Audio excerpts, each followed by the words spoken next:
Welcome, Toby Trice, Ginetta racer. Thank you very much for coming on the show and getting involved. But yeah, how are you? I'm very good, Louis. Very, very good, thank you. I've just come off the back of my first race weekend of the season, having set last year out, and what a weekend it turned out. It was quite something. Absolutely. Well, we'll get onto that fairly soon. But I just wanted to ask to start with, when did you first become a fan of motorsport? Right from the childhood, really. I spent kind of most of my childhood at the Banger track local to me at Coombe Valley in Dover, where my uncle raced kind of banger stocks and into super rods.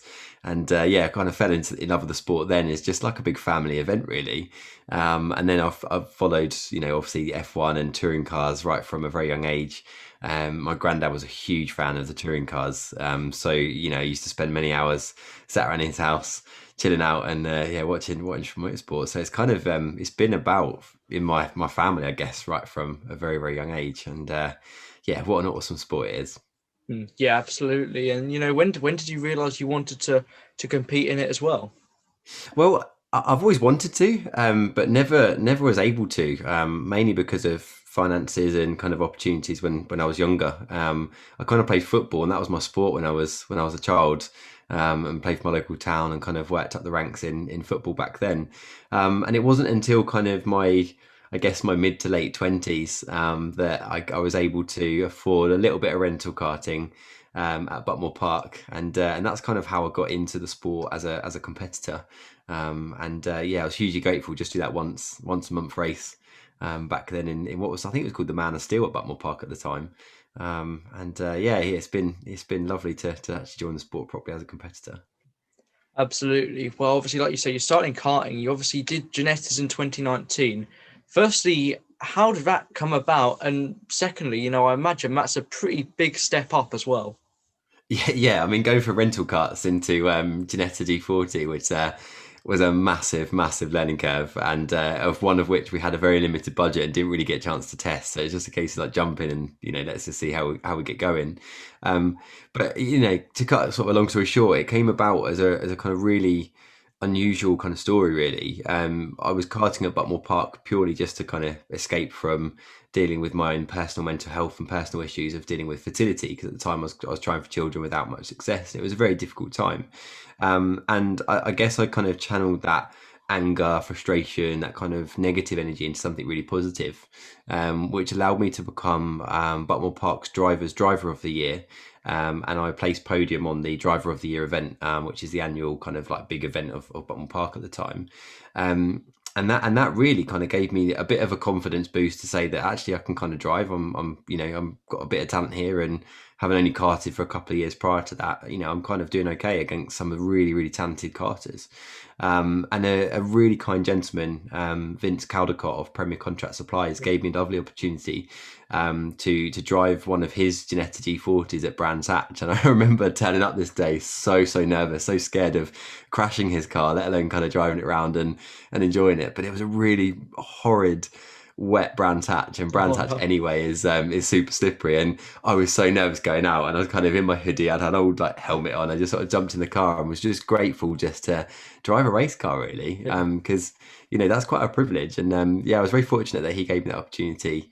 Had a go. I span, I think, as well on one of the laps, and which was interesting. But I kept it out of the wall.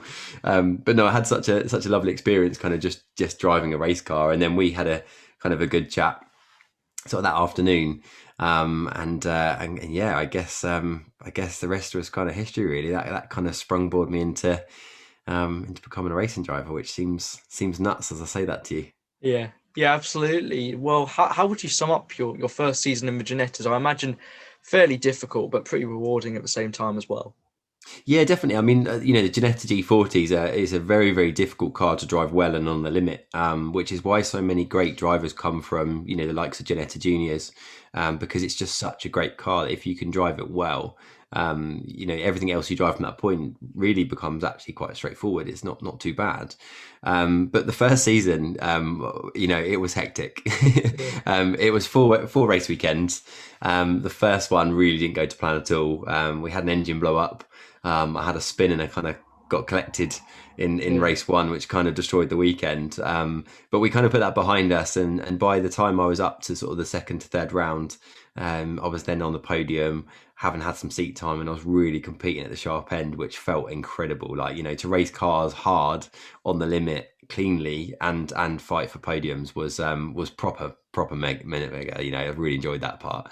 And we did it with no testing. We literally just rocked up on the Friday, Yeah. did what we could, and just embraced it, enjoyed it. And even now I still pinch myself that that moment happened, and very, very grateful, very grateful.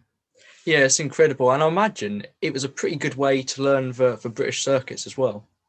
Yeah, fantastic. Yeah, because we've got some incredible tracks in the UK, Oh, haven't we? yeah. Some of the world's best, in my opinion. Brantac GP, Yeah, definitely. Silverstone was an absolute pinch moment because obviously, following in the steps of Formula One drivers, driving the track was quite incredible. But my favourite is Donington. That's my favourite track. Yeah. The Craner Curves is bonkers. I remember my first session on Friday practice. My team, sort of the guy that was running the team, said, take it easy, kind of learn the track 'cause it's pretty brave for your Craners. Yeah. And I remember someone saying it is flat in this car, and that was it. As soon as Yeah. someone told me it was flat, the first lap I did, I was absolutely buried in the throttle, just hanging on for dear life. But yeah, what an amazing set of tracks we've got in the UK, and it bodes for some amazing racing because the tracks have their own challenges. Yeah, absolutely. I think they are all quite unique. But yeah, Donington Park, it's still on sort of a bucket list for us to visit as a family to spectate. But obviously, because I do obviously some sim racing on the sim, that's definitely my favourite circuit. And as you say, through the Craner curves, I mean, chucking it into the old hairpin, it's just, I imagine it's so much better in real life as well, as you feel all the G forces and the bumps and stuff as well. Yeah, because I've done some sim racing prior to even, that's how I learnt my tracks because I just Yeah. didn't have the budget to test prior. And I remember, on sim racing, it's quite a tricky section to get absolutely right. But I never forget that first feeling of kind of just turning in at, about 100 mile an hour, buried in the throttle, and you can't actually see where you're going. You just sort of turn in and kind of hope you get it right. And after a few laps, that feels quite normal. It just feels like sim racing after that. But yeah, it's quite quite an eye opener. That's put it that way. Yeah, definitely. Well, you mentioned how difficult it is to go racing because of money. What advice would you give to any drivers trying to get sponsors, because it is very difficult, and that is the thing that allows drivers to go racing, isn't it? Yeah, that's it exactly. Budget. You need talent, of course, but ultimately you need budget to test and actually go racing and afford to be able to do this wonderful sport. But it's actually more accessible than most people realise. I'm a normal guy with a normal job, with an absolute huge ambition and dream to race cars, and that hard work and dedication has to be there to make it happen. There's so much work that goes in off the track. But I suppose at this point, I've got to say a huge thank you to a very, very good friend of mine now called Jess Shanahan, who runs a company called Racing Mentor. Now, I picked up her book, Get Paid to Race, back in sort of the end of 2019. No, sorry, the end of 2018, beginning of 2019, and read that book over the Christmas period. I met her at Autosport, and I jumped on one of her kind of sponsorship sort of search courses, which was called 6 Weeks to Success. And she basically taught me all of the kind of commercial aspect of motorsport, really, because my kind of thought process prior to jumping in a race car was just, companies pay drivers lots of money, they chuck a sticker on the car and off they go racing. But in actual fact, it was very wrong. There's a very, very great commercial outlet for companies to be involved in motorsport, and which is why they're there in the first place. And yeah, she gave me all the knowledge to kind of understand that, so I could then go and offer it to the companies that sponsored me in 19, and they all got some amazing return back on their investment, which was really great. It kind of meant that I could feel comfortable spending the money on the race budget, knowing that they was actually earning money off the back of it, which is it's brilliant. So everyone wins, everyone had a good year, and yeah, kind of grown from that platform, I guess. Yeah, exactly. And as well as that, I imagine social media, especially these days, is really important with various posts. And obviously, you've got a YouTube channel yourself, which I follow and is really good. I imagine that's important for sponsors as well, and fans as well, but who want to keep involved with you and your team. Yeah, that's it, and it's actually really nice to know that I've grown quite a little sort of fan base now, with a very loyal followers that really want to see me kind of do well, and that adds another element of pressure because obviously now there's I've got to perform now, I've got to get results to keep them kind of happy. But social media is great, I think, because it allows kind of the sport to be, how can I put this? It kind of allows the sport to be kind of a closer knit family. Everything that I do is all about kind of keeping people together and having good time together, and that's the core sort of belief for me in motorsport is it brings people together. And social media just allows that to be a bit easier because not everyone can get to every racetrack. Certainly with the restrictions we currently in place as well at the moment. But your social media can allow that kind of like crossover platform, and it's just nice to chat to people. So I always welcome anyone to get in touch, and if they want to find out anything about motorsport and what it's like, I love it, so I'm more than happy to share it with people. And we're quite lucky these days, I think, with social media. Yeah, absolutely. Well, obviously last year was a difficult one for everyone, but it must have been really tough for you not to be racing after, a pretty strong first season in Ginettas.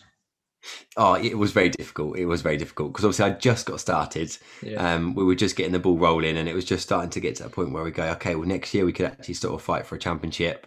Got my feet under the table now and kind of got used to what motorsport's like because there's so much goes on and so much you've got to learn. And yeah, kind of we made the decision. It was mid-March. We made the decision to actually pull out of the series we was going to go into, which was actually G40 Cup, which was the next step up in the Ginettas on their kind of ladder. And to be fair, it was a tough one. All the sponsors were really supportive of my decision.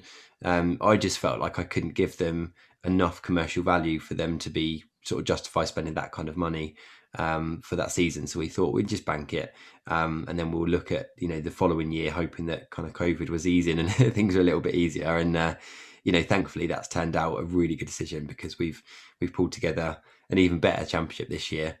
And we've actually managed to celebrate a lot more together and do more things commercially. And over that year in 2020, I worked very closely with Purple Tash and Momentum Social, which you may have seen on my social media. And that was just really a good year for us to build our brand, our team, and our vision and kind of where we want to go, so that when we approach kind of new sponsors, we had kind of a better commercial outlet. So it's done me a massive favour, if anything. So at the time it was difficult, but here we are now in a better position. So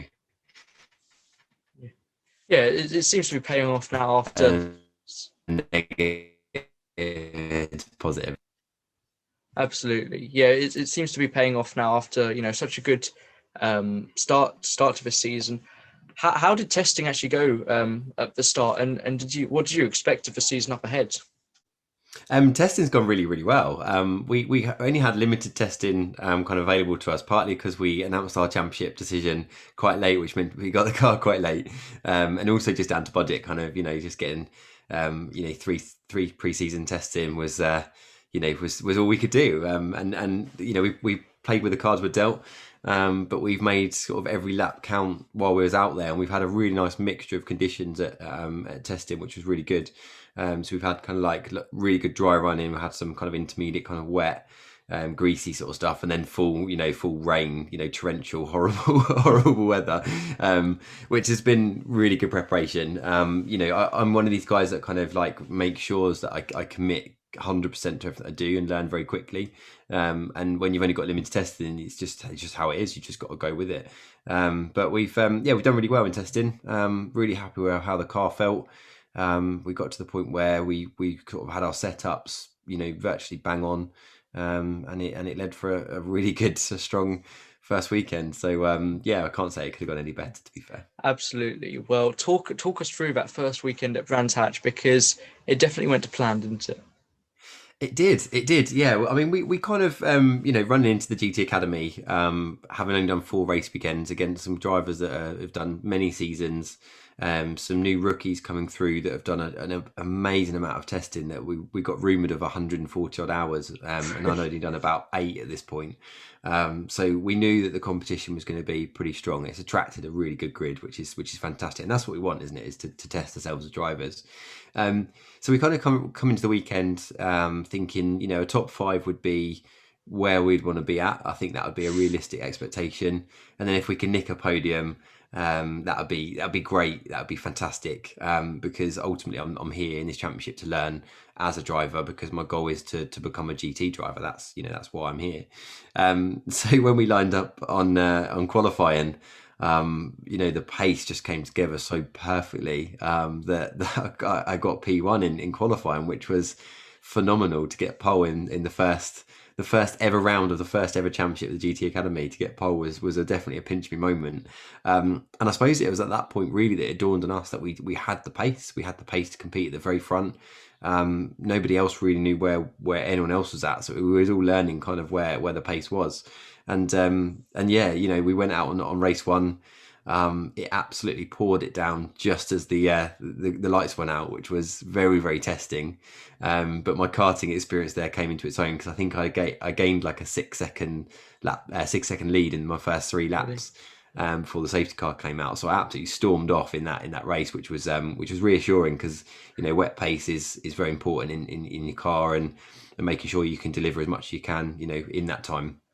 So that was great. That was my first ever race win, which was an amazing moment. I never forget it. I'll never forget it. And yeah, although it finished on safety car, which was a little bit less dramatic than what we would have liked, but nonetheless, I earned that win, and it was very, very satisfying to kind of bring home a car in good shape in P1. And yeah, I was I was very much celebrating as I went over the start finish line. I lost my voice after.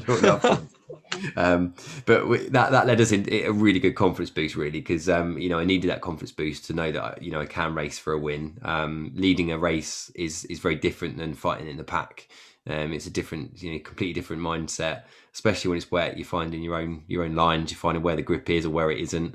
And it was nice to know that I could kind of bring that win home. And then we went on to the Sunday, and we brought 2 more wins home. It doesn't even seem possible that this happened. Yeah. But I think talk of the weekend was race number 2 of the weekend, where I kind of was sat behind where Alderslade dropped a place under the safety car restart because I just got hooked up and just couldn't get away from the bumper of the guy in front.